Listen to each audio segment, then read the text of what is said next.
এটা একটা এই যে নলকূপের কালো ময়লা পানির মধ্যে ময়লা পানির মধ্যে দিয়ে উনি এই জুস ইয়া করতেছে। তারপর আমরা দেখলাম এগুলো টোটালি যেমন সরো তুমি সরো, এই যে এই হলো জুস, এই জুস তৈরি করতেছে। আমরা পাল্পের বিষয়টা দেখলাম এখানে প্লাস্টিকের মতন মনে হয়, যদিও বিএসটিআই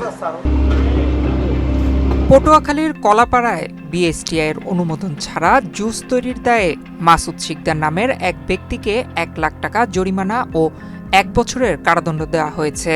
শুক্রবার দুপুরে পৌর শহরের কবি নজরুল ইসলাম সড়ক সংলগ্ন এলাকার ওই কারখানায় অভিযান চালিয়ে এই কারাদণ্ড দেন নির্বাহী ম্যাজিস্ট্রেট ও উপজেলা নির্বাহী কর্মকর্তা কাউসার হামিদ। পরে ১৫৫ প্যাকেট অবৈধ জুস জনসম্মুখে প্রেবার মেশিন দিয়ে ধ্বংস করা হয় এবং কারখানাটি সিলগালা করে দেওয়া হয়।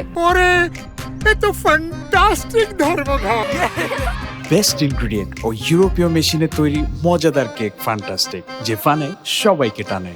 আজকে আমরা গোপন সংবাদের ভিত্তিতে আমাদের এই কলাপাড়া পৌরসভার কাজী নজরুল ইসলাম সড়কের আমরা এই বাড়িতে অভিযান করি। পরে আমরা খুঁজে এই বাড়িতে আমরা ড্রিঙ্কর জুসের অবৈধ ফ্যাক্টরি বিনা অনুমতিতে যে ফ্যাক্টরি স্থাপিত হয়েছে এবং কোন রকম লাইসেন্স বেঁধে রেখে আমরা দেখে একদম টোটালি ম্যানুয়াল পদ্ধতিতে এই জুসটা উৎপাদিত হচ্ছে। তো যিনি এটার সাথে জড়িত জনাব মাসুদ শিকদার, ওনাকে জিজ্ঞাসাবাদ করে উনি কোনো ডকুমেন্ট দেখাতে পারেন নাই। এবং আমরা যেটা দেখেছি সবচেয়ে স্পষ্ট এবং সবচেয়ে সেন্সিটিভ বিষয় হচ্ছে এই জুসগুলো কিন্তু বাচ্চারা খায় এবং এগুলো তাদের স্বাস্থ্যের জন্য জীবনের জন্য ঝুঁকিপূর্ণ।